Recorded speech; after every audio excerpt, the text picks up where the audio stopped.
Hi, I'm Tara Runco. Welcome to Chef in It, a cooking series where I'm inviting Colorado's best chefs to teach us how to bring a taste of their restaurant into your home kitchen. In this episode, we're visiting my good friend, Erasmo Casiano, chef and co-owner of Xiquita, Lucina, and the cooking school Crate Kitchen and Bar. Rooted in his Mexican heritage, Raz is passionate about sharing culture through food. His mission is to bring people together for unforgettable dining experiences where every dish tells a story and creates meaningful connection. Today, Raz is walking us through a variation of his sope featuring house-made masa and a traditional nixtamalization process inspired by ancient Mesoamerican cooking. We're gonna learn so much together. I can't wait for you to meet him.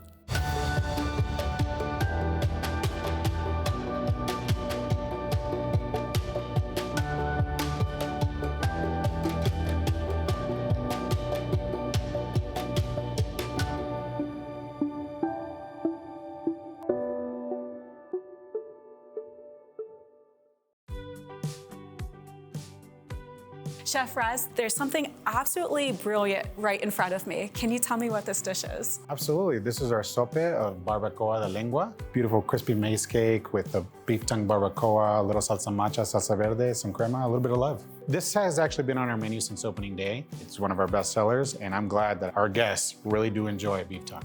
A lot of what you do here is ancestral Mexican cuisine. Some of the techniques that we use in our kitchen can be dated back thousands of years, including the nixtamal program that we have with our masa. I just want to kind of expand the lines on what authenticity is. Beyond the incredible food that you create, the name and its dedication to your mother. So Lucina in Park Hill is my first restaurant, and that is my mom's name. I knew that I wanted to have something that it felt ancestral, but that could be, pronounced and recognizable by others. And I remember my dad saying, "Chiquita, could you pass me the salsa?" Because that's my dad's term of endearment for my mom. And I was like, somebody grab me a piece of paper. And I wrote down Chiquita right there and with the X. I think it's important to just kind of don't forget your inspirations. Don't forget where you're coming from. The fact that it has that tie, I think is just really beautiful. Thank you. I'm really excited about digging into this guy. Cheers. Cheers. The beef tongue is just so succulent. I love the tomatillo salsa, the masa. This is good. It's a good bite. It's a very, very good bite. And I'm excited to see what we make in my home kitchen. Oh, it's gonna be good. I'm waiting for the camera to turn out so I can go ham on this thing right now.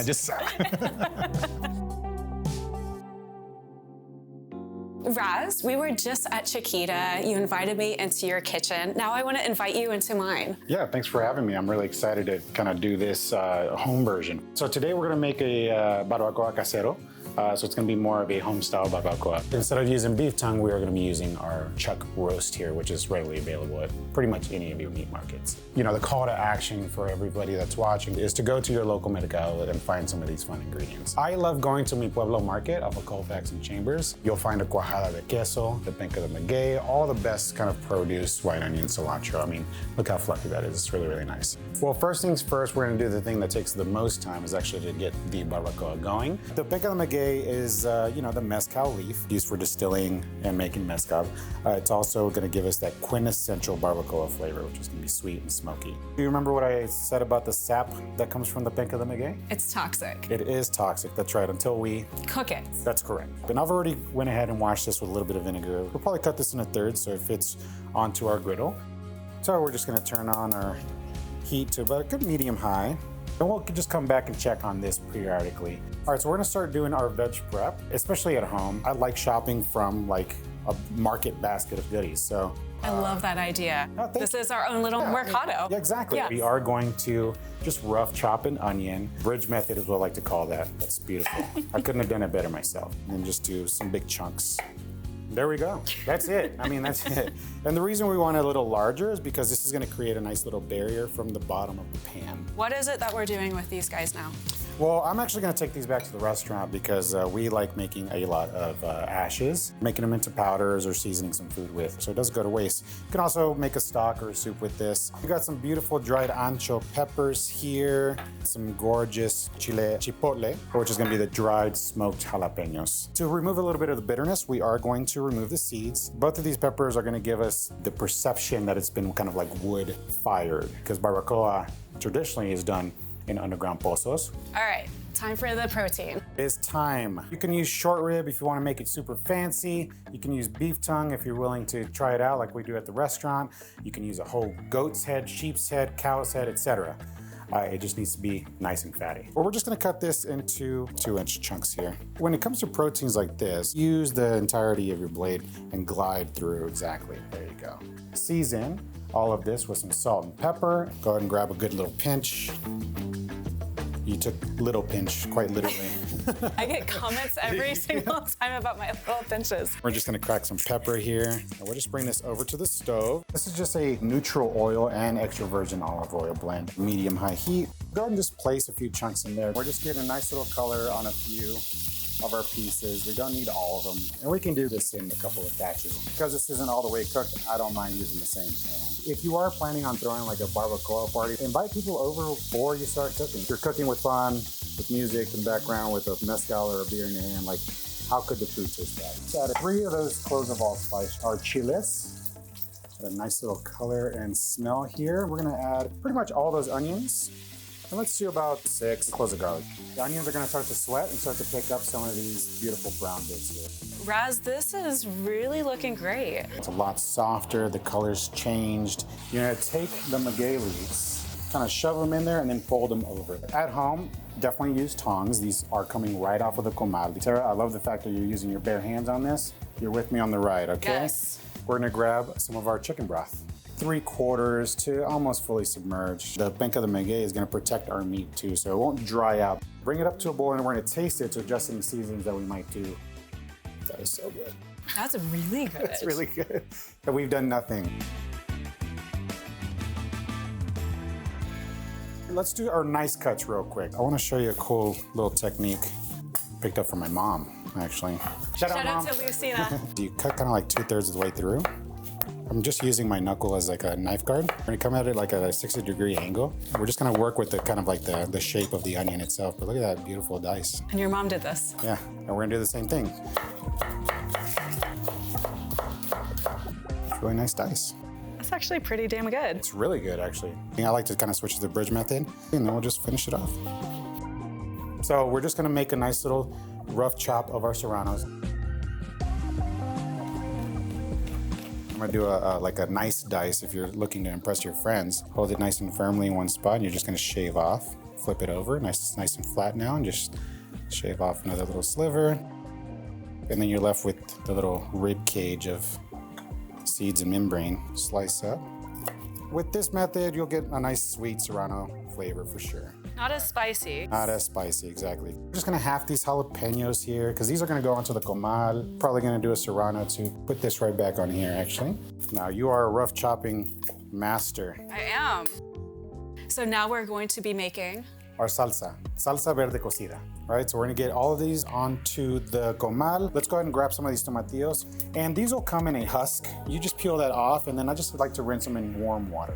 We are gonna treat every ingredient individually instead of just throwing onto a sheet tray and then popping it in the oven. Now we're gonna flip these over. This is where we start coughing. This is why we do all this in the morning at the restaurant, because the dining room does fill up. So I'm pulling the peppers now. I want that fresh serrano flavor to come through. So I want these softened, but not all the way cooked through. You can see all the juices coming out there. A nice even color. Now we're gonna go to our molcajete. We're gonna go into a quick little therapy session. We're gonna grab our molcajete. Molcajetes are usually made out of basalt. We're gonna start with our onions and garlic with some salt. Let's start by pounding, slowly but surely. This is actually a lot of fun. Right? Now we just go into little rounds. Now, yes, you can stick this in a blender, but again, this is a lot of fun.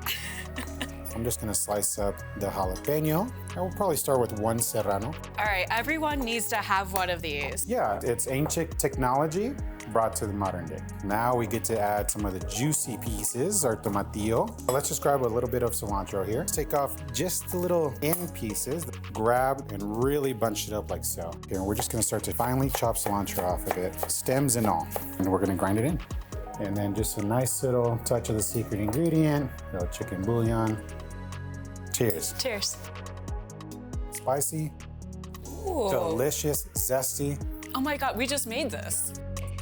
Raz, you brought these beautiful dishes. These are just platos de barro. Barro's clay, Mexican clay that's used throughout, not only for your plates, but also comales. They glaze it to make beautiful plateware like this, but it definitely is presented in a pretty cool and authentic way, so. This is the masa that we made at Xiquita. That's correct, yeah, this is our nixtamal. Now, I don't expect everyone to make this at home, but there are wonderful molinos. I like using amapola. They nixtamalize and mill the corn for you, so you can take home your freshly ground masa. Just gonna literally just pinch, grab, and roll. Go for it. This much? Yeah, that is now your size of tortilla or sope. So let's go ahead and press a couple of our tortillas. I did see some cutouts from what looks to be a grocery bag. These are a great way to use up some leftover plastic bags. We're gonna take our little dough balls here, put it right down there in the middle. And you'll press down a little bit more than you think. There it is. You lay it into your hands like so. You're just going to press it down and away, like that. Seems easy. It's not, actually. Peel away close to it so you don't like end up ripping it. Exactly, there you go. You're gonna peel away on your hand. Nice, oh my goodness. Oh. There you go. That's your first one.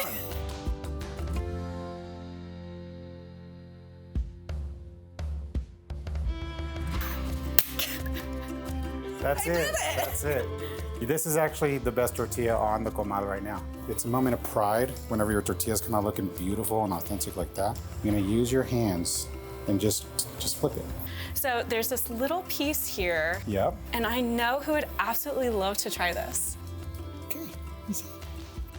Ooh, Raz, she likes it. There's no reason not to.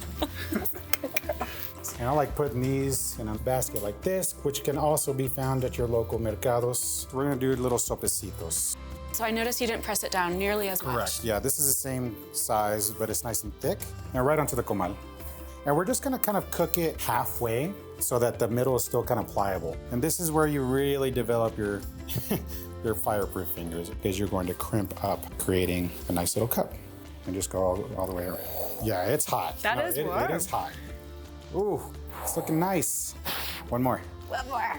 I got it. That's it. We're just gonna bring them right back to the comal. Masa is used regionally differently. Different shapes, sizes, uses, etc. Let's try tlacoyo. Grab our cuajada. Nice little thin layer right there down the middle. We're gonna grab some of our salsa here. Now we get to do the fun thing, creating a nice little football-shaped little thing. And we have a tlacoyo.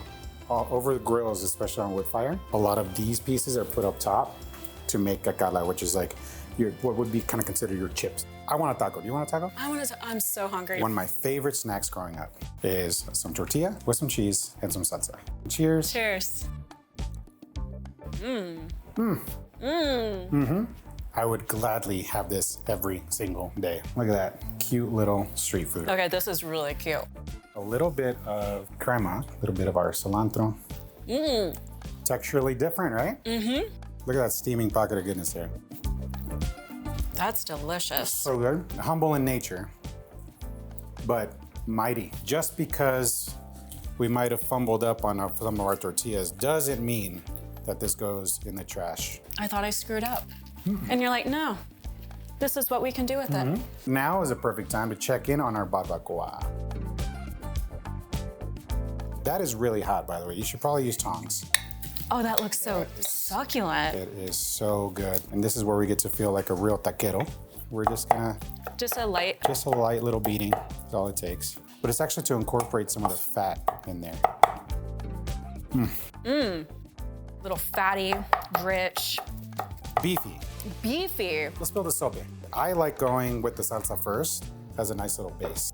Our barbacoa, fresh diced white onion, some of our beautiful cuajada. If you're having a little taco party, you just build your own perfect plate. My favorite combination of flavors is gonna be barbacoa, salsa verde, and salsa macha. My favorite brand comes from Rene Gonzalez Mendez, and it's called Pinche Salsa. This is a local brand you can buy online, but you can also find them in a jacalito, which is a little mercado. I love pinche salsa. It's good, right? And I'm really excited you brought some today. And then a nice little dollop of cooling crema agria. We'll just grab this. We're gonna roll it on our board just to break up a little bit of the cells in there. And we're gonna cut the cheeks off. But this is like holding the whole lime together and all the juice. So cutting right outside of that makes it really simple to juice. It almost looks too pretty to eat, Raz. Almost. Almost. Cheers. Cheers. Ooh. Oh, that's good. Oh, that is really, really tasty. There's just a freshness of like naturalness that just kind of comes through. You can really taste the love, how you honored those ingredients, how you honored your heritage, your culture, and you're just bringing that all to the table. It is our food. Like, you know, it's not my food that we're making. This is like passed on generationally through hundreds and thousands of years of just from one family to the next. It's just an important journey for me personally, but also it's such a privilege for me to be able to present this to all of our guests and to you, and hopefully just kind of like open up our mind to what Mexican cuisine can be. Well, you've definitely opened my mind, and I'm so impressed and I'm so appreciative for everything that you're doing. Oh, thank you so much. Thank you for joining us today. And thank you to Chef Erasmo and Xiquita. If you want to make this dish, you can find the recipe on our website at chefinit.com. I'll see you next time on Chefin' It.